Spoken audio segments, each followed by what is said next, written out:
sejam todos bem-vindos, bem-vindas à terceira temporada do podcast Café com Fia. Eu sou Andréa Costa e trago hoje para conversarmos sobre fundos imobiliários Ricardo Figueiredo, analista CNPI de fundos imobiliários na SPIT. Seja muito bem-vindo, muito obrigado por ter aceito o convite.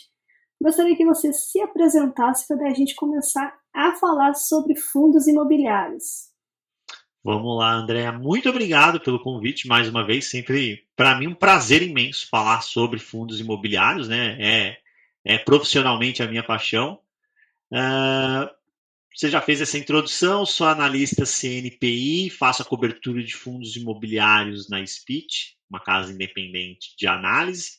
Né? Já tenho aí quase 20 aninhos de mercado, em agosto eu completo 20 anos no mercado financeiro. Na SPIT eu toco essa research de fundos imobiliários há praticamente 2 anos, poucos dias aí de completar 2 anos de casa. Né? Cheguei em 2021 para colocar essa vertical de cobertura de fundos imobiliários de pé, que não tínhamos até então na SPIT. Antes disso, meu currículo é de uma empresa só. Foram 17 anos na Vivest, que é o maior fundo de pensão de capital privado do país. Lá sempre na área de investimentos. E no período final ali, os últimos 5, 6 anos dessa trajetória, dedicados exclusivamente ao mercado imobiliário. Então fazia gestão ali de tanto de tijolo direto, participação em shopping center, em prédio, em condomínio logístico, quanto carteira de fundos imobiliários. Quando saí de lá, me lembro de ter deixado a maior carteira de fundos imobiliários de um fundo de pensão. À época, eram mais de 800 milhões de reais investidos em fundos imobiliários listados em bolsa. Na época, eu falo pessoal, se fosse um FOF, estava brigando ali pelo pódio de maiores FOFs da indústria. Maravilha. Tem aí uma bagagem gigantesca e muita coisa para a gente conversar a respeito. Você foi em loco, como se diz, né? Realmente, em relação aí, conhece muito de imóveis, conhece muito de alocações. Mas o mercado de fundos imobiliários nos últimos 4 anos, como é que você vislumbrou ele? Vamos lá, né? Se a gente pegar 4, a gente começa com 19, né? 19 foi aquele ano maravilhoso, né? O último trimestre ali foi de uma irracionalidade exuberante do mercado. A gente viu alguns fundos fecharem com níveis de precificação que gritavam venda, mas a turma estava comprando. Né? E aí a gente teve uma reversão de mercado gigantesco ali por conta da pandemia. E desde então a gente vem com um mercado que tenta a trancos e barrancos apresentar algum nível mínimo de recuperação, contar alguma boa história, mas nos últimos 3 anos a gente, mesmo tendo aquele período ali de taxa de juros de 2%, que teoricamente seria maravilhoso para o real estate, porque você acaba impulsionando o mercado imobiliário quando você tem juro baixo, mas você tinha uma pandemia ali no meio do caminho, então, por óbvio, os investidores estavam mais cautelosos. Depois disso, a realidade se fez presente, né? Inflação, juros subindo, e agora com a Selic no atual patamar, e principalmente com um jeito de alocar que o brasileiro tem, que é muito binário, né? Ou eu vou para o risco de cabeça, ou então eu me escondo totalmente na renda fixa. Teoria de carteira passa longe do imaginário da maior parte dos investidores. A gente viu a classe de fundos imobiliários sofrendo. Basta você ver cenário de emissão. Emissão secou, né? Seja por falta de demanda, seja por uma condição mesmo adversa, porque você tem muita cota abaixo do patrimonial e aí emissão nesse cenário virou palavrão. E você vê a indústria perdendo liquidez mês após mês, é um indicador que eu gosto de acompanhar e você vê sofrendo. Né? É aquela dor que é pequenininha. A liquidez ela não desmorona de uma vez, mas ela vem mês após mês dando uma minguadinha. E o mercado entregando um yield, uma renda legal. A gente precisa separar isso, André. Conversando com gestores, né? O que a gente percebe? A gente percebe que o mercado real, olhando para tijolo especialmente, as coisas vão acontecendo. Os shopping centers terminaram 2022, no geral, olhando para as carteiras, entregando resultados acima daquilo que fora orçado para o ano. Daquilo que foi orçado para o ano. E lembre que quando você fez o orçamento de 22, você vinha de um de 2021 que ainda tinha uma pandemia mais aguda, então a turma mais realista, né, com uma dose de pessimismo nesse número. Aí você começou o ano com Omicron, que foi começo difícil, né? E ainda assim os shoppings entregaram resultados bacanas. Dentro de escritório, começo de ano que normalmente é um começo mais difícil, você vê ali alguma movimentação. Fundo A alugando em tal lugar, fundo B alugando em outro, né? Perda de locatário não me parece estar ocorrendo de forma maciça, né? Logística, a gente tem a questão do varejo, que a gente já vai tratar aí, dando susto, mas eu gosto de acompanhar muito dado do mercado ali no granular, no detalhe. E você vê que a ocupação que vem sendo ocorrida, ela vem ocorrendo por conta de outros perfis. É uma autopeça alugando num condomínio, é uma farmacêutica alugando em outro. O que, no final das contas, vai ser bom para o portfólio diversificar essa cara do locatário, né? Estava muito tranquilo para o gestor também ficar todo orgulhoso de colocar no relatório. Eu tenho 40% de varejo na minha exposição. Agora parece que está até meio. Ele até evita, né? Dar esse número, né? Pula essa parte, né? Então, não que toda varejista vai quebrar. Não é assim que funciona, né? Mas essa diversificação de pool de locatários me parece sendo razoavelmente endereçada na logística. Não tem mais a demanda gigantesca que a gente estava vendo dos grandes e-commerce. E óbvio que isso ia acontecer, né? Nada eterno. Né? Mas, por outro lado, você não está vendo a reversão. Agora estão devolvendo de forma maciça e agora a vacância está indo embora. Não está acontecendo isso. Então, a parte real, as coisas minimamente estão andando. Óbvio que poderiam andar melhor se você tivesse menos juros, uma economia crescendo 3% ao ano. Andaria mais? Andaria, mas não é esse o cenário que tem. E o cenário que o preço da cota mostra não é o que está acontecendo com o ativo real. O preço da cota está pintando um cenário muito mais duro.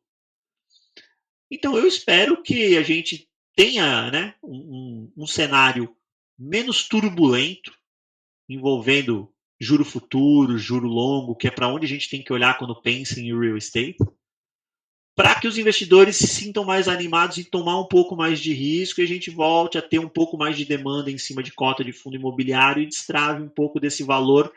Tem muito dinheiro na mesa, na minha leitura, muito dinheiro na mesa. Exatamente, foram 4 anos aí, né, de euforia a pessimismo, a volta de uma euforia, enfim, o ciclo aí desses últimos 4 anos variaram bastante. É muito interessante a gente olhar, por exemplo, pegue o comportamento do IFIX, salvo engano, agosto do ano passado, né, um pouquinho antes das eleições. O mercado engatou uma onda de otimismo ali com algumas expectativas em relação ao pleito eleitoral. E você viu o juro longo dar uma fechada e o IFIX engatou uma alta, que foram 20 pregões, se não me engano, seguidos de alta, né? E pintou-se um cenário bonito, especialmente para fundos de tijolo. Depois, obviamente, a gente teve a reversão dessa situação, mas isso mostra um pouco do quão represado está, né? O quão mal precificado está, especialmente os fundos de tijolos e os FOPs, depois a gente entra nesse capítulo também. Mas você precisa, né? Me dê motivos para a cota poder destravar valor. O me dê motivos é juro longo inflexionar. O que a gente teve nesse começo de ano foi o contrário. Pegar a curva do DI e a taxa das Bs de final de ano para agora é a abertura. Por isso você vê o IFIX nesse cenário difícil no começo de 23. A gente tendo uma melhora desses indicadores, é natural, você vai destravar e os imóveis que estão nos fundos imobiliários vão começar a ser precificados por aquilo que eu acho que efetivamente deveriam ser. Né? Hoje eu vejo o preço de tela de alguns fundos e eu falo, não dá para construir os mesmos imóveis com esse valor. Você pegasse todas as cotas, convertesse em dinheiro, entrega para o gestor e fala, reconstrua esse portfólio. E fala, faltou dinheiro. né? Esse é o jeito lúdico de explicar o custo de reposição. O fundo está negociando abaixo do custo de reposição. Vários. Então, só que a gente não sabe quando ele vai ser precificado no custo de reposição e o nosso custo do dinheiro é alto com CDI a 13,65, né? Selic 13,75. Então, fica esse trade-off. Mas, numa visão de longo prazo, e eu sou investidor de longo prazo, não dá para ficar sem fundo imobiliário na carteira, não tem como. É uma base muito importante. E aí, já adentrando nos segmentos, né? E os fundos de papéis? Como é que estão esses fundos de papéis? Vamos lá, né? Fundo de papel é parte essencial na carteira de uma carteira diversificada de fundos imobiliários, né? Então, o fundo de papel, ele estruturalmente, quando você olha para o mercado, dados históricos, né? Primeiro, ele te entrega um nível maior de rendimento, e isso faz todo sentido, né? Por quê? Porque ele está te entregando. O que ele tem ali? Ele tem uma dívida. Essa dívida paga. Ela tem o principal e tem o juro. O teu dividendo vem da volta, né, desse juro, que normalmente é o indexador mais uma taxa. Ou a inflação mais uma taxa, ou CDI mais uma taxa. Isso está vindo para você na veia. Todos os meses está ali vindo para você. Né? Quando você compara com fundo de tijolo, o teu lastro ele fica com um pedaço dessa obrigação de gerar retorno para você, que é aquela expectativa que todo mundo tem, o tijolo vai crescer no mínimo pela inflação. Em alguns casos acontece, em outros não, depois a gente pode discutir isso. Né? O fundo de papel não, o fundo de papel está voltando tudo para você ali no rendimento. Por isso que no mercado racional, o preço de mercado da cota tinha que ficar muito perto do preço de patrimônio, né? E essa cota patrimonial não vai crescer por inflação, não faz sentido, né? Então ela vai ficar sempre muito perto ali de, sei lá, vamos imaginar um fundo base 100, fica ali pertinho de 100. Aí você tem os movimentos de curva de juros, que dependendo do manual de precificação do administrador vai afetar o preço da cota patrimonial, mas tem um quê maior de previsibilidade nessa precificação do lastro, tá? Então, teoricamente, ele diminui vol do teu portfólio. Você tem que ter esse componente aí. Renda maior, né? E menor vol. Aí você olha para o tijolo, ele faz o papel inverso, né? Você tem um potencial de ganho de capital ali do crescimento do valor do lastro, a renda às vezes fica um pouquinho menor e segue a vida. Só que dentro dos fundos de papel, fundo de papel e fundo de papel. Você tem a turma que toma mais risco e a turma que toma menos risco. E aí que o investidor ele precisa ter consciência de que quando ele olha para um fundo que tem lá uma carteira, na média, IPCA mais 13, mais 15, né, tá gerando yield de 18, o gestor é maravilhoso, é excelente, mas não é um gênio que viu algo que ninguém mais viu no mercado. Ele tomou mais risco na composição do portfólio e, dado que ele tenha feito isso com boas estruturas de garantia, diversificando muito bem o portfólio para não ficar muito preso em uma determinada operação que pode comprometer a saúde financeira do fundo como um todo, não tem problema nenhum nisso, é um perfil de produto. E você tem o fundo que tem menos risco, garantias que estão ali em regiões mais óbvias, garantias mais sólidas. Tá? Se der algum problema, é mais fácil fazer dinheiro com essa garantia.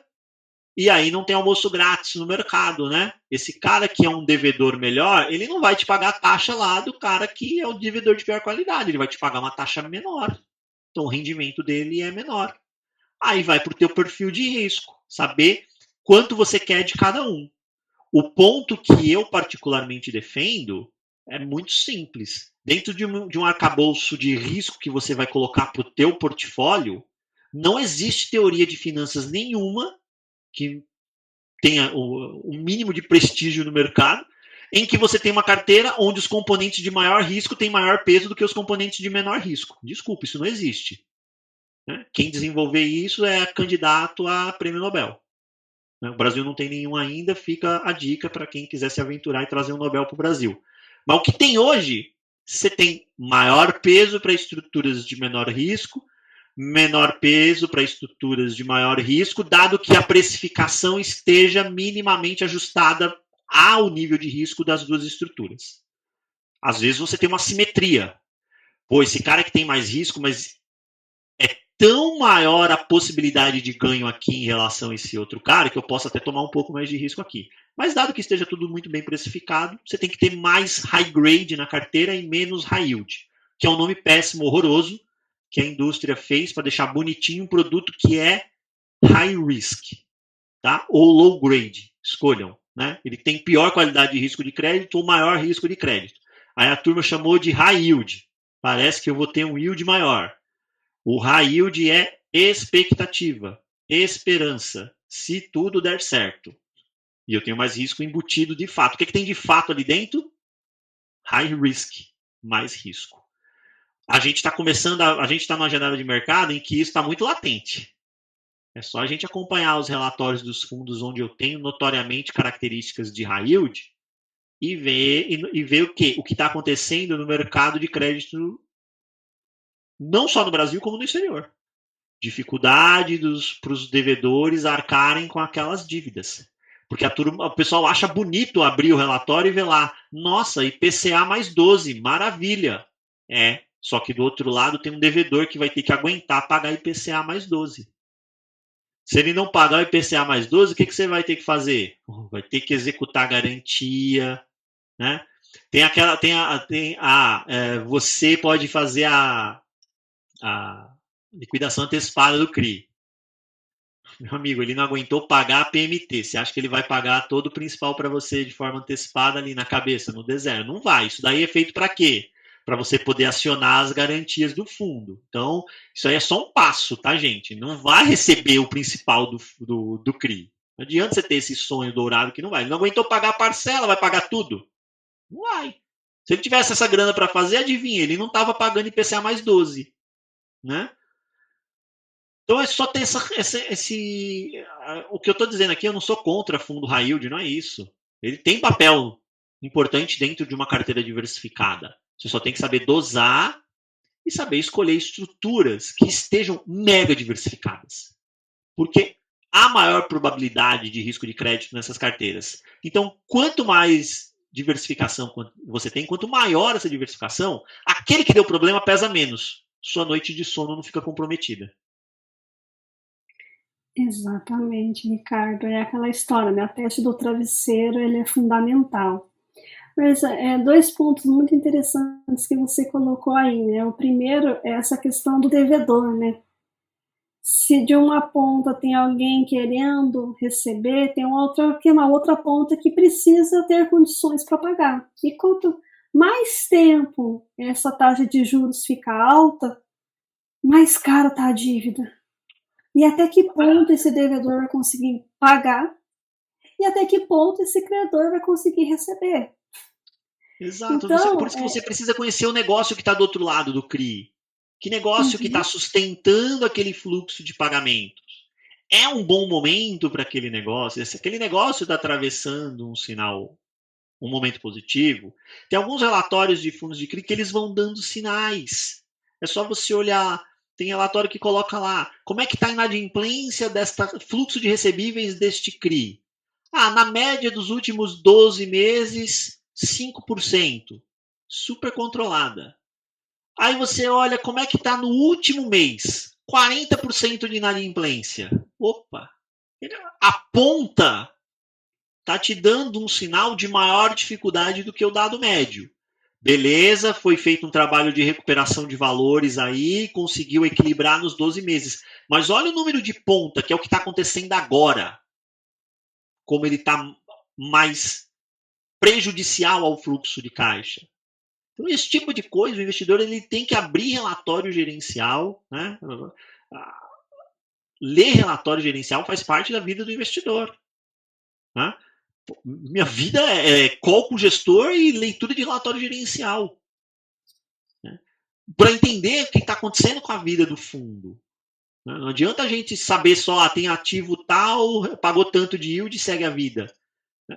Imóvel, né? Investimento imobiliário tem vida própria. Então, todo mês você tem que dar uma olhadinha ali no relatório gerencial para ver se você extrai alguma informação, ver o que está acontecendo. Esse mercado duro, que é o mercado de crédito hoje, exige do investidor mais zelo com essa posição de fundo de crédito, né? Eu comecei dizendo que fundo de crédito tem menos vol, mais yield, parece que é mais sossegado, mas o mercado atual ele impõe maior zelo com essa posição. Talvez o teu fundo de tijolo, que no cenário normal é onde você tem um pouquinho mais de vol, um pouco mais de risco, nesse momento você olha para a carteira e você fala, tá tudo tá alugado, bonitinho, tem lá uma vacância de 5 ou 10%, é isso daí, pouco muda todo mês. Talvez com esse relatório você corra o olho lá e fala, sem novidade, segue a vida. Mas no relatório de fundo de CRI é bom dar, principalmente no high yield, é bom olhar com mais detalhe. Um ponto que, falando em crédito, que sempre é comum a gente escutar, né, a respeito, porque os fundos não batem o CDI, porque os fundos ao longo do tempo não batem. Como é que você vê essa colocação? Você sendo analista. Eu vejo com muita tristeza. Porque eu entendo o argumento do custo do dinheiro. Né? O custo do dinheiro no Brasil é alto, é basicamente o CDI. Mas a gente precisa entender que o CDI é uma taxa diária, de curto prazo. Então, quarta-feira tem Copom. Se dá o momento Tombini no Roberto Campos Neto, ele cede a pressão e derruba esse juro, no dia seguinte a tua remuneração, mas é no dia seguinte, a tua remuneração de CDI é menor. É na veia. Você está olhando, está colocando este benchmark para um investimento imobiliário, que é um investimento de médio e longo prazo. Não é justo. Teu benchmark tem que conversar com aquele perfil de investimento. Né? Da mesma forma que você não vai comparar ações com CDI. Não é justo. Dentro de uma carteira diversificada, o que é que você cria? Você cria um benchmark para cada caixinha. É assim que a gente trabalha. É assim que investidor institucional trabalha. Passei quase 20 anos dentro da área de investimentos de um investidor institucional de grande porte. Né? Se a gente ficasse olhando, a minha posição de fundo imobiliário perdeu para o CDI. Bora vender todos os fundos imobiliários e comprar só LFT. Né? Bora vender os shoppings, os prédios, para comprar tudo de LFT. Não era assim que a gente fazia gestão. Porque dentro de uma janela longa, olha, eu vou dar um dado para você, André, desse período que eu fiquei nesse institucional. Quando a gente fazia janelas de 15 e 20 anos, 10, 15 e 20 anos, sabe qual era a carteira de maior retorno dentro da instituição? Os imóveis. Não era a renda fixa, que tinha CDI lá dentro. Não eram as ações. Era o setor imobiliário. Fundo imobiliário era o produto mais novo. Então, a carteira ela ficou menos tempo ali. Ela ficou uns 3 anos. Né? Quando eu cheguei na área, fiquei um tempo estudando. Aí depois fui conseguindo aprovar dentro das instâncias e coloquei lá. Então, tem um track record eu saí com um track record de 3 anos. Era a carteira de maior retorno naquele período. Os fundos imobiliários. Mas 3 anos ainda é uma janela curta, por isso que eu trouxe a experiência do tijolo, que era uma experiência maior. Mas você tem que dar tempo para o tijolo amadurecer. Quando você olha para o mercado desenvolvido lá fora, Estados Unidos, os REITs entregam performance melhor do que a S&P 500. Né? Só que você tem que ter essa visão de médio e longo prazo. Não é monta posição, desmonta posição, monta posição. Eu não estou dizendo para casar com ativo, não. É diferente. Né? Uma coisa que eu sempre falo para os meus assinantes lá na Speech: amor eu tenho ao meu filho. Não tenho amor por ativo nenhum. Né? Você quer ver um exemplo? Fundo de papel no ano passado. Quando estava todo mundo na insanidade de pagar 20%, 30%, 40% de ágio em fundo de papel. Falei, nesse preço eu embrulho para presente e mando a garrafa de vinho. Vendi. Amor eu tenho ao meu filho, não tenho amor a ativo nenhum. Paga um yield maravilhoso. Não tenho amor. Tá pagando caro? Leve, é seu. Uma hora o mercado ajusta o preço, eu recompro. Então não adianta a gente colocar esses benchmarks, tudo contra o CDI. Se a gente fizer isso, em se tratando de Brasil, a sua carteira vai ser LFT. Tesouro Selic, um CDBzinho ali um pouquinho mais apimentado para buscar um negocinho melhor e acabou. Agora, quando você cria estruturas diversificadas, no prazo maior, janela de 5, 10 anos, você entrega retorno superior ao CDI, sabendo, obviamente, comprar ativos bons no preço correto. Tem algum trading aí no meio do caminho? Tem, normal. Não é trade maluco, não é carteira mensal. Ah, mudam esse mês o FII, do outro mês muda de novo, no outro parece iogurte, dura 30 dias o negócio. Não, não é. Mas alguma mexida no meio do caminho tem. Alguma mexida no meio do caminho tem. Dentro do ciclo vai ter hora que você vai ter mais papel, mais tijolo. Né? FOF, para mim, é uma posição que ela não é o tempo inteiro na tua carteira. Vai ter momento que você vai. Agora é um momento bom para FOF, vai ter momento que você tem que ficar fora de FOF, que o mercado começa a pagar uns preços absurdos, você tem que ficar fora. Tá? Mas não dá para comparar com. Quer comparar fundo imobiliário, você tem que comparar com real estate. Procura benchmark dentro de real estate. Compara com Imob, compara a tua carteira com IFIX, compara com benchmark de real estate. Né? É a mesma coisa de você como profissional. Você tem lá você vai se comparar com um profissional de uma outra área. Faz sentido? Desculpa, não faz o menor sentido. É similar. Você tem que comparar as coisas que são comparáveis. Tem que ter cuidado, né? Ah, é tudo investimento. Laranja é fruta, abacate é fruta e morreu aí a semelhança entre eles. Tá? Então, tem que ter cuidado. Você tem que buscar benchmark que são similares, convergentes na estratégia e no prazo de maturação. Para a tua reserva de emergência, você tem que usar o CDI como benchmark. Para imobiliário é outra coisa. Maravilha. Eu gosto de usar o IPIX, gosto de usar índices de mercado imobiliário. Até porque você falou em relação a uma carteira deveria ser LFT se você for comparar com o CDI, né? E pensando, né, na questão de que os fundos imobiliários, né, fazendo um contrassenso aí, ele te entrega renda passiva mensal. Né? O que está valorizando uma LFT é o seu patrimônio, não te está te dando uma renda. Está aumentando o seu patrimônio. Então, são coisas distintas também, né? Então, por isso que numa carteira diversificada, cada um vai te entregar, né, de acordo com a estratégia. Que é o cuidado que a pessoa tem que ter, André, quando ela monta a carteira só com fundo de papel. Porque tá vindo tudo no dividendo, tudo no dividendo. Então ela monta uma carteira com 500 mil reais, está recebendo os dividendos ali e usando esses dividendos, né? Pegar aí o número mágico de 1% ao mês, né? 500 mil está te gerando 5 mil por mês, e você vivendo a sua vida com 5 mil por mês. E ficou nisso. Ficou nisso. Só que os seus 500 mil daqui a 5 anos, o poder de compra dele é outro. O poder de compra dele é outro. Então, a cabeça do CDI é essa também. Ah, remunerou o CDI, tirei, usei. A tua base ficou parada. A tua base está parada. E o dinheiro no tempo tem valor. Então, quando você olha, compara com um fundo imobiliário de tijolo, por exemplo, se você comprou um bom tijolo, esse bom tijolo vai entregar alguma valorização ao longo do tempo. Isso não vai estar dentro do dividendo. Né? Então você tem que trabalhar com esse tipo de cenário, de montar um portfólio que cresça e também te gere rendimento ao longo do tempo. Por quê? Porque senão você vai ficar dependente sempre de aportes. Para fazer o teu patrimônio crescer, porque você está usando todo o rendimento, você vai ter que botar aporte. Ou um pedaço do rendimento vai ter que voltar lá para dentro. Enquanto você está na fase de acumulação, natural, normal. Mas e na fase de usufruto? E na fase de usufruto?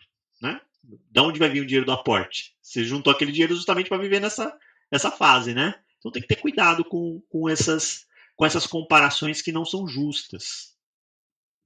E você ainda me lembrou, né, em relação, ainda falando sobre crédito e papel, você me lembrou em relação aos fiagros. Como é que você tem visto aí esses créditos nos fiagros? Vamos lá. Primeiro eu destaco que eu sou um entusiasta da chegada do setor agro ao mundo imobiliário. Porque é um segmento que é extremamente importante para o PIB brasileiro, é mal atendido no mercado de crédito, Então, sim, tem uma avenida larga para a gente fazer muita coisa com crédito para essa turma, da mesma forma que existe muita coisa para ser feita com equity. É que com equity o negócio é um pouco mais complicado, mas dá para fazer muita coisa com equity também. A gente já tem estratégias aí visando silos, por exemplo, que parece ser uma estratégia um pouco mais simples de você operacionalizar e até vislumbrar, né? Parece muito com logística, né? O grande silo, o grande galpão para armazenagem, né? Mas a gente está falando de produtos que são novos. A gente está falando de produtos, tem Fiagro aí que tem 3 meses de vida, 6 meses de vida. E com todo o respeito do mundo aos gestores, às teses, não mostrou a que veio ainda. Eu não posso dizer que o produto é maravilhoso e também não posso dizer que o produto não serve, tendo como histórico 1 ano de dados. Desculpa, não é assim que se faz análise. Não é assim que eu aprendi a fazer análise. Né? Se você vai fazer uma análise com base em dados, você tem que ter no mínimo uma amostra que seja validada do ponto de vista estatístico. Quando você tem lá uma amostra, os dados são mensais, de 12 meses, desculpa, isso não passa em nenhum filtro estatístico. Não passa. Aí você começa a ter que olhar para backtest. Backtest não é track record, são coisas diferentes. Backtest pressupõe muitas vezes que o gestor ia ter aquela estratégia que ele tem hoje em cenários do passado. Quem garante? Quem garante? O track record não. Tá lá, é histórico. Ele estava daquele jeito. A trancos e barrancos foi daquele jeito. Aí sim. E os fundos, os fiagros, não têm track record. Não tem. Aí, cara, o que se considera um histórico viável? 2 anos. Pelo menos 2 anos. Tá? Ah, mas se for desse jeito, então ninguém vai entrar em IPO de nada. IPO para a pessoa física ela precisa começar a desmistificar o IPO. Eu acho que vender a ideia de IPO, principalmente pensando em ações, a pessoa física acha que o IPO é a chance de mudar de patamar de vida. Que o negócio vai pular 15% na largada. Que é o último trem para Shangri-La. E não é. A emissão, a oferta pública é só mais uma prateleira onde você encontra um produto que no dia seguinte, quando você abrir o home broker, ele vai estar lá para você comprar.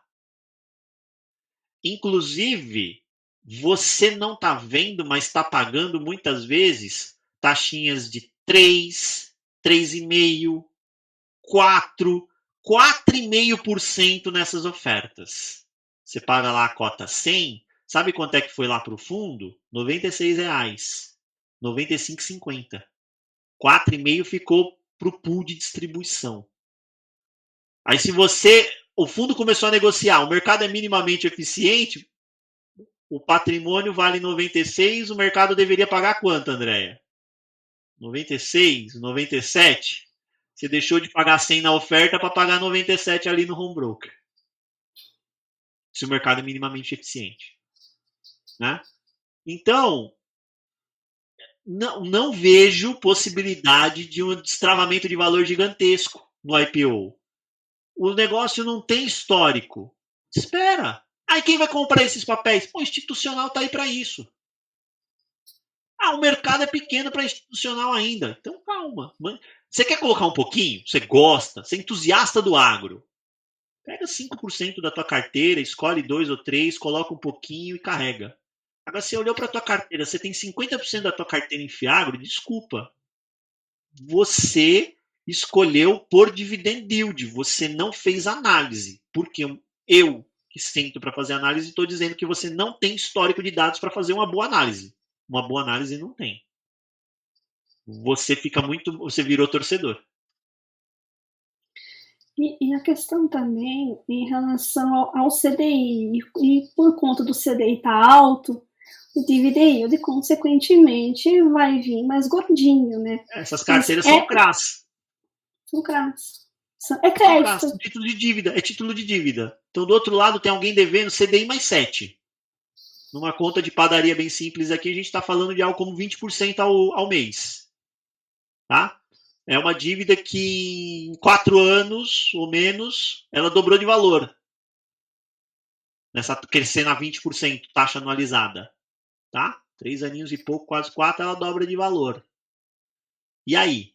Vai aguentar do outro lado? Ah, mas o CDI não vai passar os 4 próximos anos em 2 dígitos. Tomara. Né? Pega o último boletim Focus. Opinião dos economistas para final de 2024. Qual é a taxa Selic? 10 por 10. Ainda em 2 dígitos. Já atravessou o ano passado boa parte em 2 dígitos. Está atravessando esse ano em 2 dígitos. Vai atravessar o próximo em 2 dígitos. Lembre-se que ele tem que ter um negócio, ele, empreendedor que tomou essa dívida, que o rentabilize acima disso para ser justo, para o negócio parar em pé. Senão ele está queimando dinheiro. Até quanto tempo ele vai aguentar queimar dinheiro se ele estiver queimando dinheiro? Então lembre-se, é crédito. É muito bonito você ver o CDI mais 7. Fala, nossa, que taxa maravilhosa. É maravilhosa se eu receber. Ah, mas tem as garantias. Pô, garantia, que legal que a garantia está lá. Que bom, dá um conforto espiritual gigantesco. Tomara que eu não use. Tomara que eu não tenha que utilizar. Né? Num paralelo bobo, o FGC. A turma lá que tinha título da BRK, financeira que foi embora. Pô, tá garantido lá, né? Tem o FGC. Tem lá toda a burocracia, não é assim, ó, no outro dia eu recebi o meu dinheirinho, e eu vou dizer, o FGC é bem mais rápido, tá? Para executar uma garantia, para te pagar de uma garantia, do que você executar a garantia de um CRA, pegar essa garantia, converter em dinheiro e colocar o dinheiro na tua mão. E aí é que eu fico imaginando, pô, é um mercado que é totalmente voltado para dividend yield. Aí dá um problema no negócio desse. Note, a velocidade para eu converter isso, essa garantia em dinheiro efetivamente e restabelecer o fluxo, combina com o desejo desse investidor que gosta de ver o pinga-pinga todo mês ali na conta? Eu não sou o cavaleiro do apocalipse, não estou dizendo que os fiagros estão fadados a não dar certo, pelo contrário. Mas eu não tenho base para fazer uma boa análise ainda. E quando eu olho para o que tem no mercado de tese testada, tanto em fundo de papel, os CRIs, quanto em fundo de tijolo, eu fico muito mais confortável de ir nessa turma que tem preços bem atrativos para compra.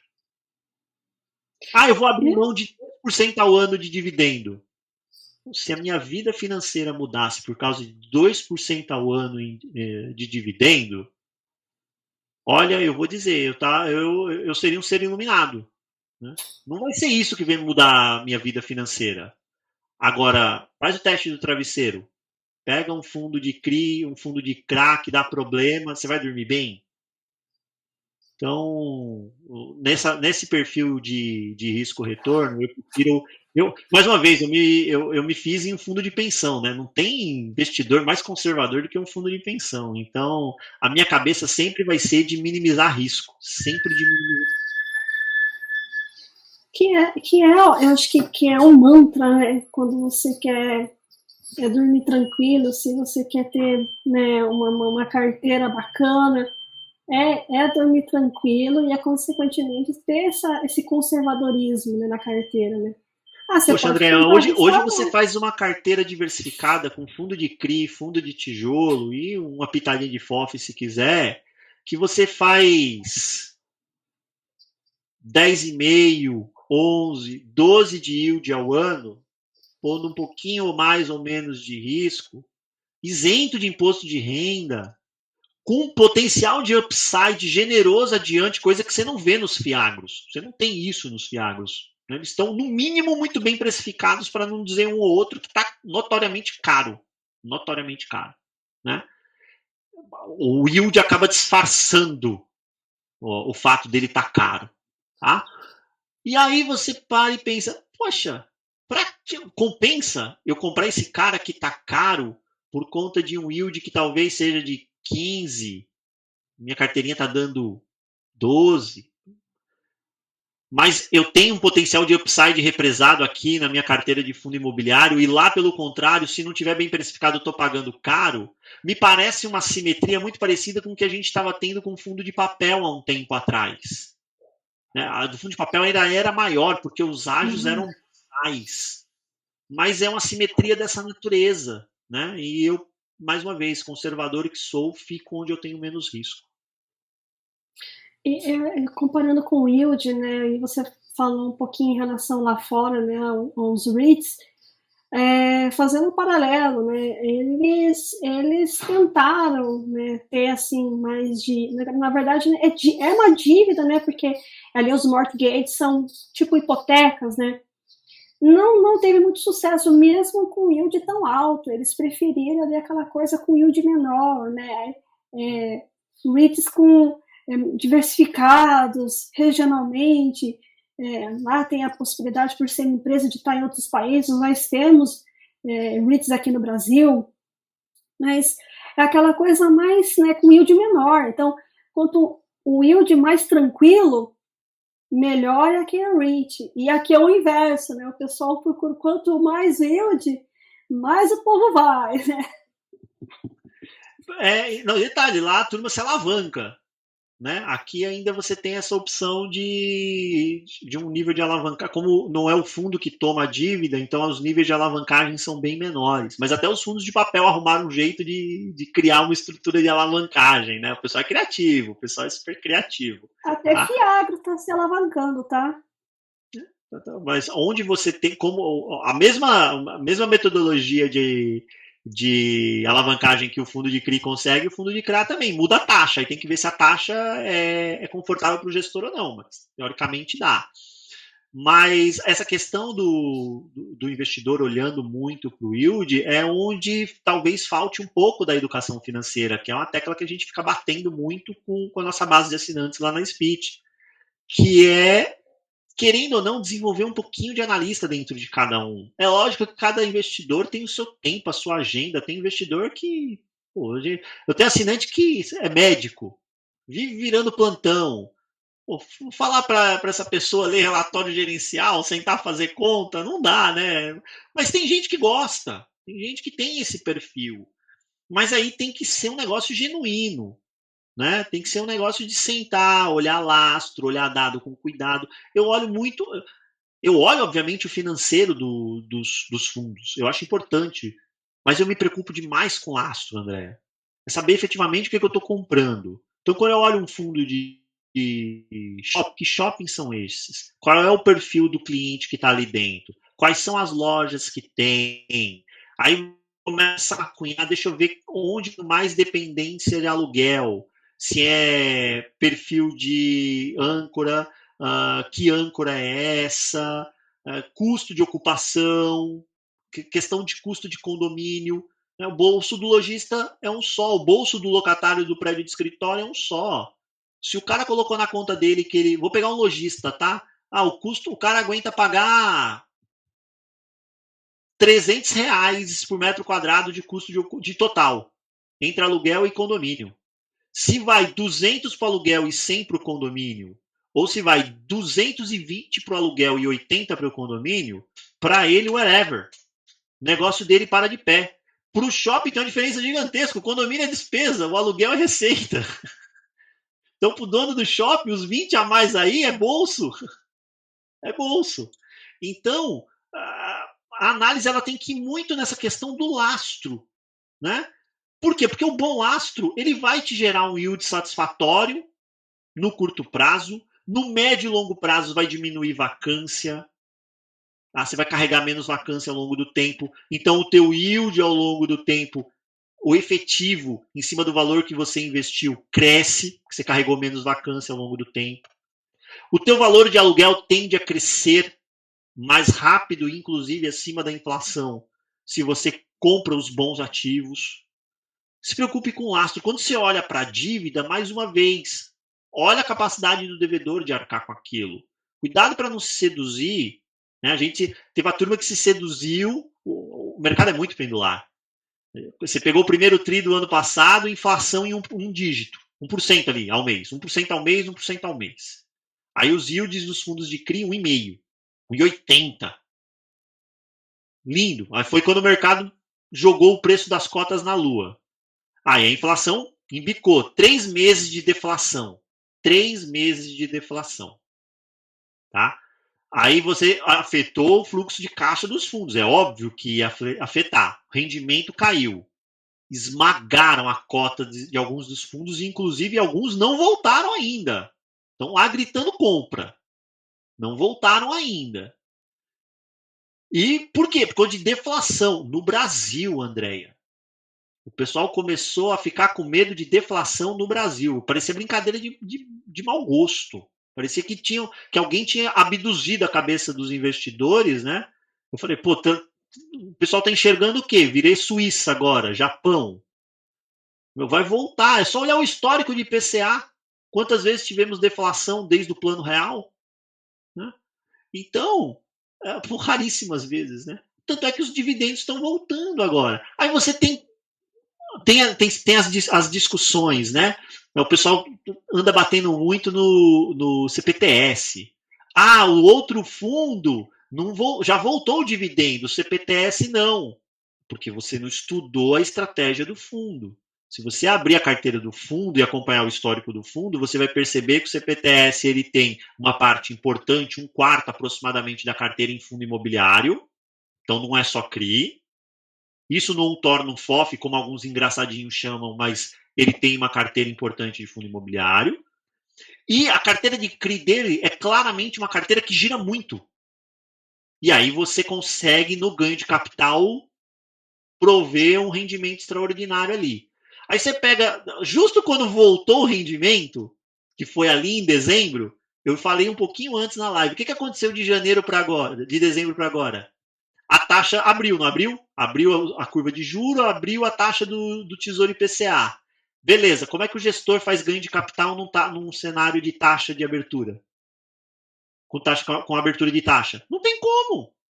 Ele está de mãos atadas. Olha o fluxo, olha o da DRE dele no relatório. Ele gerou prejuízo, ele girou com prejuízo, tentando melhorar o perfil de crédito da carteira. Ele trocou rendimento de curto prazo por um rendimento melhor no longo prazo. Não estou dizendo que é certo ou errado, só estou pedindo que a pessoa analise da forma correta. É isso que você quer do fundo, do teu gestor?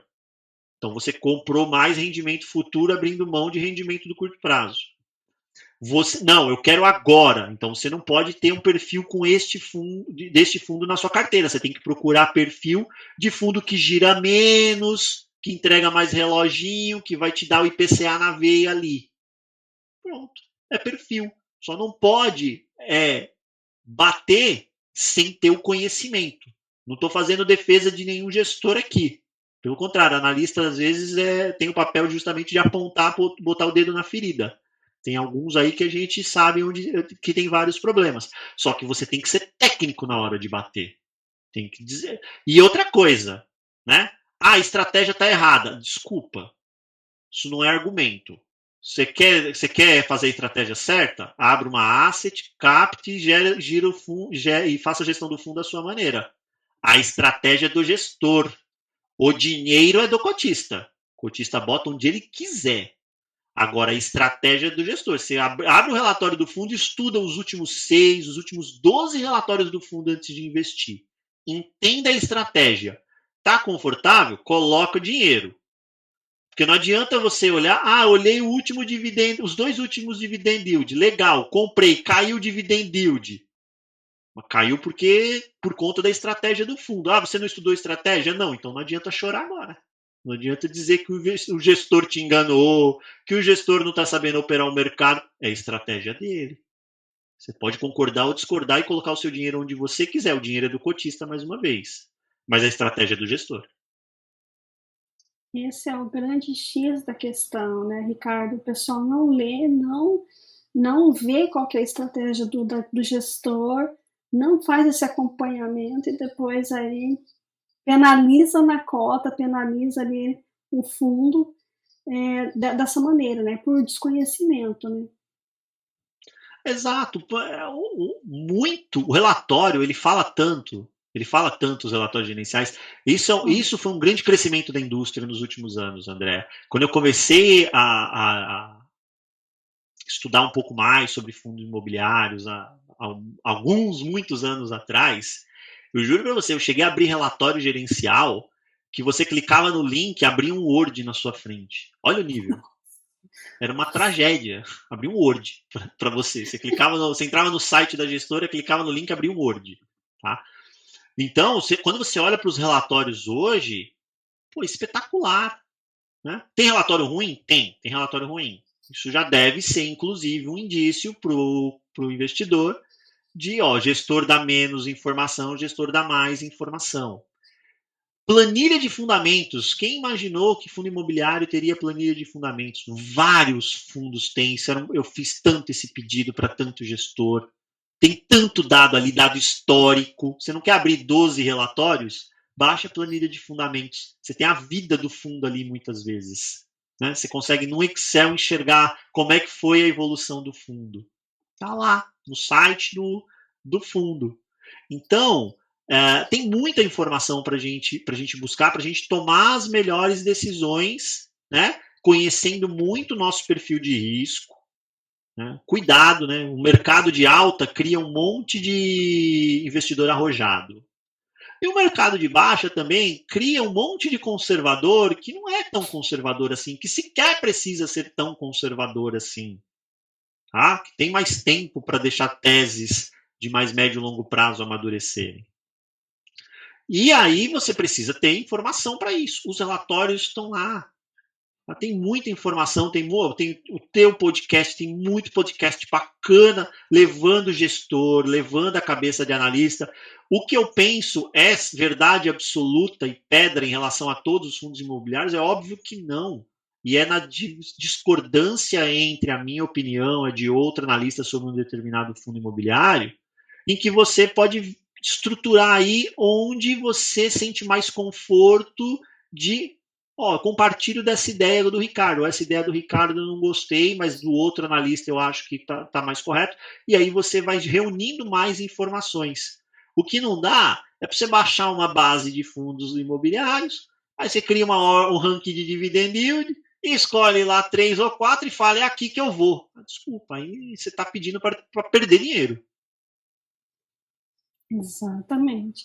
Inclusive, tem alguns relatórios gerenciais que tem ali um linkzinho, é só clicar dentro do relatório gerencial que ele abre a aba para você abaixar o... planilha de fundamentos. Planilha de fundamentos. Então, não tem desculpa. Exato, não tem desculpa, né? E aí é perfil de cada investidor. É perfil de cada investidor. Aí entra muito, Ricardo, eu não tenho tempo para fazer isso. Poxa, gente, eu também não tenho tempo para fazer um monte de coisa na minha vida. Aí o que eu faço? Eu vou procurar profissionais que resolvam essa vida para mim. Né? Procure teu assessor, procure uma casa de análise que você sinta confortável com a metodologia do analista e segue a carteira. Enfim, né? Tem um monte de coisa que eu também não sinto o menor conforto, não tenho tempo para fazer, e aí o que eu faço? Eu pago para alguém fazer para mim. É da vida, né? São escolhas que a gente vai fazer. O que a gente não pode é assumir risco desnecessário às vezes. A gente trabalha tanto para poder salvar um dinheirinho ali todo mês para a gente poder investir, e aí você vai investir sem informação ou com informações rasas, né? Ou porque tal influencer falou que o fundo é bom por quê? Né? Dados, informação. Para quê? Qual é a função? Às vezes as pessoas, eu abro caixinha no meu Instagram, a pessoa pergunta, Ricardo, fundo imobiliário tal, o que você acha? Eu falo, qual é a função dele no teu portfólio? Quando você comprou ele por quê? Né? Porque quando você compra um fundo, o que você tem que estabelecer? Para que ele está entrando na tua carteira? Qual é o percentual que ele vai ter na tua carteira? E até quanto você topa pagar nele? Você tem que estabelecer. Né? Para tudo na vida que você vai comprar, você não pensa nisso? Até isso eu pago. Mais do que isso, ninguém vai me fazer de bobo. Você vai comprar uma camiseta, um tênis, um carro, um imóvel. Você pensa dessa forma. Com investimento é a mesma coisa. Até aqui eu topo pagar. Mais do que isso, esquece. Não compro. Então, você determinou isso, você determinou o percentual. Olha como quando você tem uma carteira, né? Quando você tem um plano de alocação que você segue, olha como fica simples de você pensar, André. Estabeleci os percentuais de todos os fundos imobiliários e sei quanto eu topo pagar por cada um. Passou aí 30 dias, tem aporte novo. O que eu vou fazer? Olho quem está fora do percentual que eu quero. Vou comprar esse. Eu não fico pensando, e agora? Qual é a bola da vez? Bobagem, negócio de bola da vez, não. Segue o teu plano. Quando você faz isso, você vira um executor do teu plano. Você ficou até mais rápido operacionalmente para você. Você abre lá, tenho que comprar esse, beleza. Tá abaixo do preço que eu topo pagar? Ah, tá abaixo. Faz a boleta, comprou, pronto, segue a vida. Você não ficou agora, compro esse, compra aquele. Né? Porque você abrir um home broker sem saber o que vai comprar é chegar no supermercado sem lista. Né? Você vai levar o que não devia e não comprar o que tinha que ter comprado. Exatamente. E fala um pouquinho sobre os FOFs, então, Ricardo, nesses últimos anos aí, eles têm sofrido, hein? Tem, porque FOF ele estruturalmente carrega mais beta do que o. Ou seja, ele oscila mais do que a carteira de mercado. A carteira de mercado é o IFIX. Então, ele estruturalmente ele carrega esse componente de ter mais beta. Então, o mercado vai bem, FOF voa. O mercado vai mal, FOF sofre mais. Quando eu olho para os FOFs hoje, eu entendo que FOF e escritório são segmentos onde há mais dinheiro na mesa. Isso não quer dizer que necessariamente vão ser os segmentos onde eu vou ganhar mais dinheiro. Por quê? Porque a gente volta no custo do dinheiro no Brasil. O custo do dinheiro no Brasil é alto. E, mais uma vez, o mercado ele pode permanecer errado por mais tempo do que deveria. E aí, aquele ganho de capital que eu estava esperando ser materializado em 2 anos, ele pode se materializar em 4. E se eu tivesse carregado fundo de papel que tem menos vol, me paga os rendimentos até um pouquinho melhores, nesse mesmo período, eu ficasse da mesma coisa, chacoalhando menos, o que me dá mais conforto, melhor risco-retorno, ou até me desse mais. E você está vendo onde fica o trade-off aí? Ah, então espero. Mas e se a gente entra num círculo virtuoso? Por quê? Lembro agosto do ano passado. Um pouquinho que o cenário futuro de juros deu uma acalmada e FIX andou com força. Pega o último ciclo de aperto monetário. Final de 2016, se não me engano, o primeiro corte de Selic veio de 14,25 para 14 ou 13,75. Acho que veio para 14, cortou 0,25, enfim. Foi no último Copom de 16. Só que em 16 o IFIX já tinha dado 30%. Porque você já olhava para frente e você via essa sinalização desse tipo de cenário acontecendo na curva futuro, de juro futuro. Então, se você for tentar fazer market time, você vai errar. Aí eu volto naquela questão. O que é investimento no setor imobiliário? É comprar bem. É comprar bem. Hoje eu entendo que você consegue comprar bem essas carteiras de FOF. Né? Por quê? Porque tudo que está lá dentro está com preço bem amassado. Aí a casca do FOF, o pessoal foi lá e amassou ainda mais. Que nos relatórios gerenciais você enxerga como os gestores citando o duplo desconto. Né? Que é, eu estou comprando o FOF com desconto, só que tudo que está lá dentro também está descontado. Se você converge tudo para patrimonial, você tem FOF aí com upside implícito de 30, 35, 40, 45%. Mas você tem que ter um alinhamento positivo dos astros. Né? Fora isso, você tem um carrego de renda muito bom. Tem FOF que você está fazendo carrego de renda aí de 1% ao mês. 0,95, 0,90, 1% ao mês. Tá? E é um carrego de renda que é puro fluxo de rendimento. Não é com ganho de capital, de giro. É porque o gestor de FOF que estiver conseguindo fazer ganho de capital está de parabéns. Está de parabéns, porque o cenário está horroroso para fazer ganho de capital nessas posições. Né? Ou seja, é um fluxo muito saudável, porque ele está vindo dos próprios rendimentos que são recebidos ali. O gestor não está girando cota. Quando ele pegar um vento de polpa positivo aí, que vai empurrar esses ativos para cima, ele vai conseguir gerar mais rendimentos com ganho de capital. Ou seja, esse rendimento dele ao teu preço de entrada, o teu yield on cost, o teu dividend yield em cima do teu preço de custo, vai ser ainda maior em relação a esse patamar que você tem hoje. Então eu vejo uma simetria positiva para você ter FOF hoje na carteira. É diferente do cenário que você tinha lá em 2019, quando você tinha os fundos com ágio e o FOF com ágio. Você estava pagando mais caro em 2 camadas. Aí não, aí você tem que estar fora de FOF nesse cenário, na minha leitura. Você tem que estar fora de FOF. Agora, o cenário atual, por isso que FOF na carteira, na minha leitura, ele tem uma posição tática. A depender do momento do ciclo, ele entra, a depender do momento do ciclo, ele sai. Tá? Ele não é uma posição estrutural, eu carrego sempre uma fatia de FOF. Não, ele tem uma posição mais tática. Tá? Então, entendo que hoje é importante ter um pedaço. Ricardo, então vou encher o carrinho de FOF. Não acho que deva ser a estratégia carro-chefe da tua carteira, por quê? Comecinho, primeira coisa que eu falei de FOF, ele carrega mais beta. Ele vai chacoalhar mais. O mercado pode passar mais tempo, né, com preço errado. Você vai ver a sua carteira chacoalhar bastante. Você tem estômago para isso? De coração vai ter estômago para isso? Então, coloca um pouquinho, já que ele tem essa característica de um pouquinho mais de risco, coloca um pouquinho na tua carteira. E aí procura o quê? Olha a carteira do FOF, lembra? O lastro. Ele está comprado em quê? Ele prefere fundo de papel? Ele prefere fundo de tijolo? Qual setor no tijolo? Quais fundos de tijolo? Olha para a carteira do FOF. Ele tem muito fundo da casa ou ele olha genuinamente para o mercado como um todo e o FOF, na verdade, não é só um grande aquário para a casa jogar lá dentro os fundos dela? Tem um pedacinho ou outro, beleza, normal, né? Agora, você olha lá, tem FOF que é assim. Vocês vão abrir o relatório e vocês vão ver lá.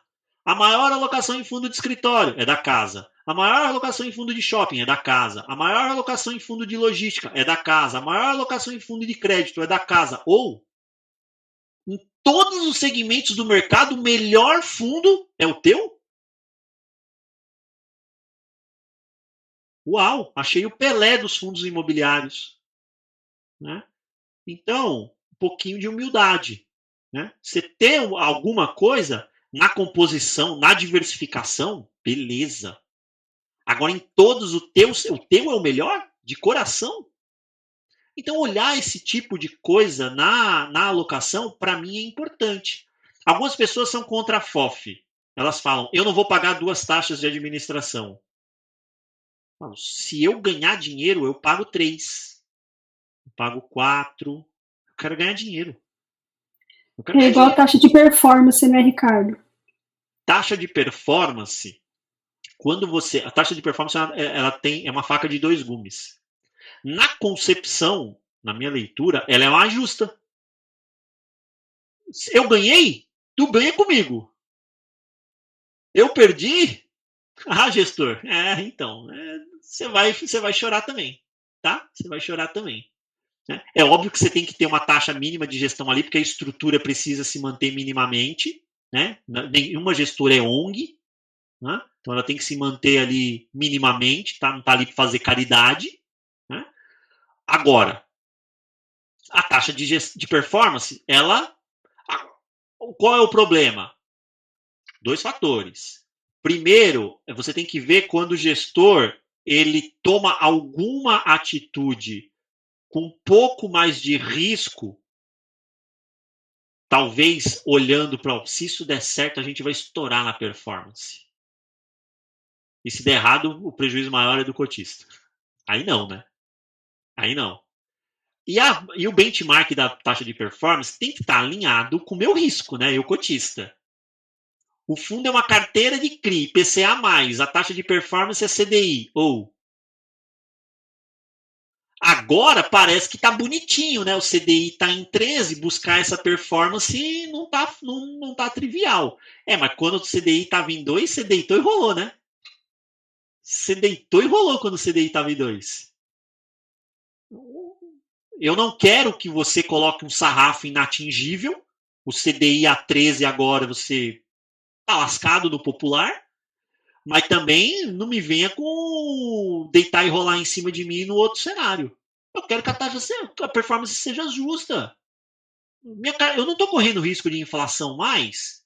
Então, você vai ser beneficiado quando me entregar um adicional acima de um benchmark, inflação mais. Né? E isso vale quando você olha para fundo, para FOF. Para mim, tinha que ser um prêmiozinho em relação ao IFIX. Porque eu dei para o gestor. O que o gestor do FOF faz? Ele não monta uma carteira? Monta uma carteira. Eu estou confiando na expertise dele. Se a expertise dele não existisse e eu quisesse uma carteira, o que eu compraria? Compra um ETF do IFIX, compra um fundo de um multimercado que só investe em fundo imobiliário. Eu abri mão do dividendo. Paciência. Né? Agora vai ter autorização para ETF gerar dividendo. Vamos ver se vem alguma coisa alguém tem a ideia de criar algo em relação a fundo imobiliário. Mas, enfim, o que eu quero dizer é, eu confiei no gestor para gerar um alfa em cima da carteira de mercado. Então, acho que para a FOF faz sentido o IFIX ali, se IFIX mais alguma coisa, ou um percentual em cima do IFIX, enfim. Para a carteira de CRI, você olha para o indexador. Carteira IPCA, BENT tem que ser IPCA. Carteira CDI, BENT tem que ser CDI. Para tijolo tem que ser IPCA, né? O contrato de inflação, o contrato de aluguel corrige pelo quê? Por inflação. Então, é prêmio em cima do IPCA. E é isso, mas eu não tenho problema nenhum com dupla taxa de administração em cima do FOF, até porque tem um gestor trabalhando lá nos fundos investidos e tem um gestor trabalhando no FOF, né? Você gosta de ser remunerado pelo seu trabalho, eu gosto de ser remunerado pelo meu trabalho, o gestor também gosta de ser remunerado pelo dele. Né? Você investe se você quiser. Agora, não diga que isso é motivo para você não investir. Né? Remunerar alguém que está trabalhando. Era só o que me faltava. Né? E aí, você tem que criar estruturas de taxa de performance que sejam justas. Coloca o sarrafo, passou, o pedaço é seu, a maior parte é minha, eu cotista, segue a vida, né? Com interesses alinhados. Ponto. Maravilha. E tem um segmento de fundos imobiliários que é arriscado em 2023, por quê? E quais são as suas perspectivas para o mercado, né? Esse ano aí que começou quente e promete continuar quente ao longo do ano. Promete aquecer ainda mais. Promete aquecer ainda mais até o final do ano. Vamos lá, André. Assim, ó, segmento arriscado seria injusto de minha parte atribuir um segmento. Por quê? Porque dentro de todos os segmentos você tem estratégias que são mais arriscadas e tem estratégias que são mais conservadoras ali, quietinhas, tranquilinhas. Então, vou falar um segmento aleatório aqui, escritório. Tem um fundo de escritório ali que é reloginho. Tá? Tem lá os ativos dele bem localizados, alavancagem praticamente inexistente. Tá? E tem os outros ali que é rock and roll, alavancagem lá em cima, vacância para resolver. É tudo um segmento só, mas tem fundo e tem fundo. Fundo de CRI. Pô, vou pegar um high yield lá, cheio de loteamento, né? Aquelas taxas. Você abre a carteira do fundo, né? Pode procurar, vocês vão procurar aí, entre os queridinhos dos grupos de WhatsApp. Você abre a carteira do fundo, tá lá. Não tem um CRI, ou melhor, tem um. Que a taxa é inflação mais um dígito, 9 alto.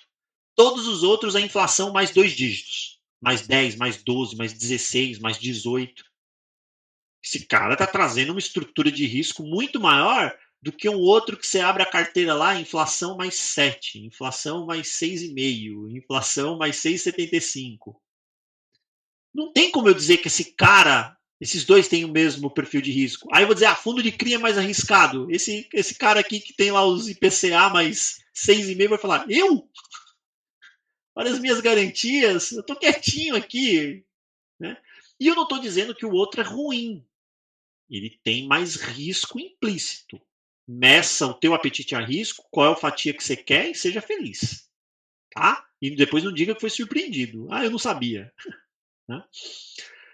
Isso posto, não acho correto você atribuir a pecha de este setor é mais arriscado. Né? Agora, do ponto de vista matemático, estatístico, FOFs chacoalham mais. FOFs chacoalham mais do que fundos de CRI high grade. Tá? Você olha lá, nível de volatilidade. Né? Fundo de CRI high grade vai chacoalhar menos do que FOF. Mas isso não quer dizer que você não tem que ter FOF na sua carteira. Você tem que ter só fundo de papel high grade na sua carteira. É saber dimensionar. Então eu não vou atribuir essa pecha de mais arriscado de um do que para outro. Hoje eu olho algumas teses que eu acho que elas vão perdendo mais força com o tempo. Mono, aquele fundo que é monativo, monousuário, vai perdendo apio. Agência bancária, tem fundo que está parado aí no tempo. Né? Não está se mexendo para se modernizar. Tem outro que está se modernizando, já está diversificando o portfólio, está trazendo outros perfis de locatários. Beleza. Né? Por quê? Porque o imóvel, para a agência bancária, ele vem diminuindo a atratividade, mas o imóvel tem vida. Procure outra vida para este imóvel.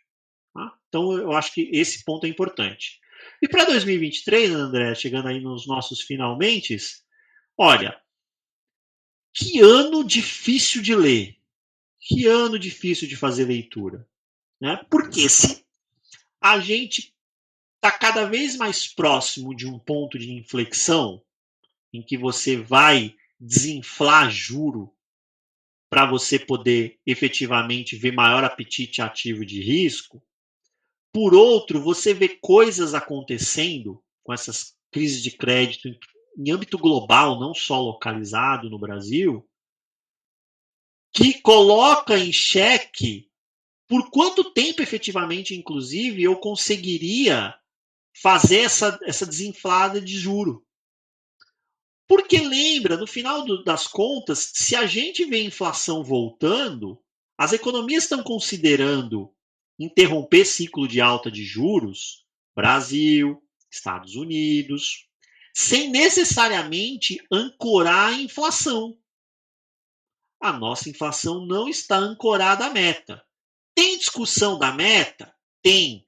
Aqui nos Estados Unidos, será que essa meta está certa? Não está para o momento atual? É discussão, tá? Mas a gente tem que trabalhar com o que a gente tem hoje. A meta que a gente tem hoje, a do ano que vem, o foco já está mais de 100 bips acima da meta. Mais de 1% acima da meta, indo embora. Ou 1,5% já é estouro do teto. Ele já está mais de 1% acima da meta. Eu não posso dizer que está ancorado 24. 23 já foi. A gente deixou de trabalhar com o ano calendário no nosso sistema de meta de inflação. As pessoas não se deram conta que o Banco Central já abandonou o ano calendário. Ele abandonou ano passado, ele olhava para 23. Ele abandonou esse ano, já está olhando para 24. Nós estamos em março, não acabou março. Ele já abandonou a meta de 23. Ele está tentando ancorar 24. Vai abandonar 24? Vai olhar 25? Mas é um trade-off que as autoridades monetárias têm. Porque essa crise de crédito está apertando todo mundo, o juro está espremendo todo mundo. Isso posto, a gente vai ter uma janela mais positiva de juro para os fundos imobiliários? Para mim, está dado. Segundo semestre, você começa a ter redução de taxa de juros. Não vai ser um espetáculo de redução. Pô, qualquer 100 bips, 150 bips nessa curva de juros, aí eu já estou feliz. Mas eu espero ver na curva de juros, não só na Selic. Tá? Por isso que é importante o juro cair na bola, e não por canetada, não por gritaria. Tem que cair na bola. Porque se ele cai na gritaria, ele só cai a Selic. A curva de juros continua esticada lá na ponta longa. E aí, desculpa. A Selic ela pode cair para 7. Se a ponta longa ficar estressada, você não vai ver fundo imobiliário deslanchar. Não com o vigor que a gente espera que deslanche. Agora, se cair na bola, o juro longo vai arrefecer também. Aí a gente volta a ter apetite para ativo de risco. Não só da pessoa física, ainda que esse mercado seja um mercado de pessoa física. Mas institucional volta a olhar também. Eu me lembro que em 19, né, eu conversava com gestores e tinha institucional em fundo imobiliário. Eu representava um institucional que tinha uma posição relevante em fundo imobiliário, mas você tinha outros perfis, você tinha fundos multimercados que compravam cota de fundo imobiliário, você tinha fundo de ação que pegava um pedacinho e colocava um pezinho ali em fundo imobiliário, e isso sumiu. Se você tiver um cenário benigno de juro na bola, você volta a ter este tipo de demanda, o que é ótimo, né? A pessoa física ela devia estar interessada em ver mais institucional no mercado de fundo imobiliário. Institucional ele traz mais estabilidade de preço. Institucional traz melhor precificação dos ativos. Institucional arbitra melhor. Ele arbitra melhor os preços, tá? Institucional cobra com mais veemência o gestor. Ele cobra com mais veemência o gestor. O cheque do institucional é cheque de 7 dígitos, às vezes de 8. Então, vai cobrar com mais veemência esse gestor que está doido por esse cheque, né? Eu falava pro pessoal eu falo para os gestores, eu falo, quando eu estava no institucional que eu era buy side, né? Eu era mais bonito, né? Vocês me atendiam com mais facilidade, né? Era o tamanho do cheque que eu carregava, né? Agora a agenda não tá tão aberta assim. Mas eles continuam atendendo muito bem. Essa é mais brincadeira, né? Mas aí a pessoa física deve desejar, sim, a chegada de mais institucional no mercado. Não vejo o institucional como um rival, vejo o institucional como um aliado. Não é só olhar os REITs. A presença do institucional lá é maciça, é dominante. O mercado é mais bem precificado e as pessoas físicas norte-americanas adoram REITs, né? No grosso modo, em 1 em cada 4 norte-americanos compram REITs. Exatamente. Até porque eles têm poder para fazer crescer, né? Em momentos que você não consegue fazer emissão, o institucional vai abrir esse cheque maravilhoso e você consegue ativos. E não tinha acontecido o que aconteceu de perder uma boa fatia de bons imóveis para. Você quer ver? Eu vou dar um caso muito, muito emblemático para mim, que foi quando o PVBI quis comprar. O PVBI quis comprar o Torre BJK, a extensão do Torre BJK. Ele tinha o direito de compra. E aí ele chamou a emissão. E ele chamou a emissão um pouquinho acima do patrimonial. Né? Desculpa, um pouquinho abaixo do patrimonial. Era pouca coisa. Um pouco abaixo do patrimonial. Né? E aí foi aquilo, né? Pancadaria do mercado, quase, se pudessem, tinham esquartejado o gestor, né? Em praça pública. Porque no Brasil criou-se o mantra, e eu não estou defendendo emissão abaixo do patrimonial aqui, não é isso. Eu estou defendendo conta. Estou defendendo cálculo. As pessoas simplesmente sentaram em cima da regra sem fazer cálculo. Nessa daí, quando você fazia a conta, o nível de diluição era diminuto. O valor que ele tinha fechado na opção de compra do ativo era menor do que o que já estava butado ativo. Já tinha upside implícito que mais do que anulava o valor da emissão abaixo do patrimonial. E fora isso, depois ainda veio a cereja do bolo, que ele vendeu o Torre BJK com aquele baita ganho de capital a valor de mercado, que se ele tivesse uma fatia maior, tinha vendido também, tinha mais ganho de capital para distribuir para o cotista. Né? E aí sumiu. Todo mundo que apedrejou a emissão do PVBI sumiu. Se você tivesse um institucional ali, ele poderia ter ancorado, porque ele ia fazer conta. Ele poderia ter ancorado. Né? Então, não vejam o institucional como um rival, pelo contrário, ele é peça fundamental para essa indústria crescer. Essa indústria não vai decolar enquanto não tiver uma presença maciça de institucional. É muito legal a gente trazer cada vez mais investidor pessoa física. Né? Hoje temos 2 milhões, eu quero ver 3, eu quero ver 5. Mas a gente vai ver esse mercado decolar de verdade quando chegar o dinheiro do institucional. Exatamente. E eu só comecei a ter essa visão, Ricardo, quando eu comecei a estudar a fundo os REITs e ver o potencial que se tem ali de você ter um institucional por trás. Porque aí eu falei assim, esse é a cereja perfil, do bolo. É a cereja do bolo, é outro perfil, esse é o investidor que ele não está olhando o yield ele não está nem olhando o yield desse ano. Ele não está olhando o yield desse ano. Tá? Tem muita gestora que está fazendo, sabe o que agora, André? Está fazendo muita carteira administrada de famílias, né? Que são um pouquinho mais abastadas, que o pessoal está vendo o preço dessas cotas largadas e junta 50 milhões, 30 milhões, 100 milhões, numa melhorzinha. Pouco se importando com o yield do próximo mês. Pensando em destravar um valor gigantesco adiante. É um pouquinho da cabeça do institucional. É olhar o próximo passo, não olhar só o yield do próximo mês. É importante o yield do próximo mês gigantesco, a importância é gigantesca. Eu entendo que tem muita gente, inclusive, que usa esse valor como complemento de renda, que fez do fundo imobiliário o seu motor para te sustentar no momento pós-vida laboral, né? Aposentei, aqui é a minha aposentadoria, daqui que eu tiro. Beleza, tem que ter a renda ali todo mês. Mas a gente não pode esperar que esse mercado exploda tendo só essa visão. A gente precisa de investidores com múltiplas visões em cima do produto fundo imobiliário.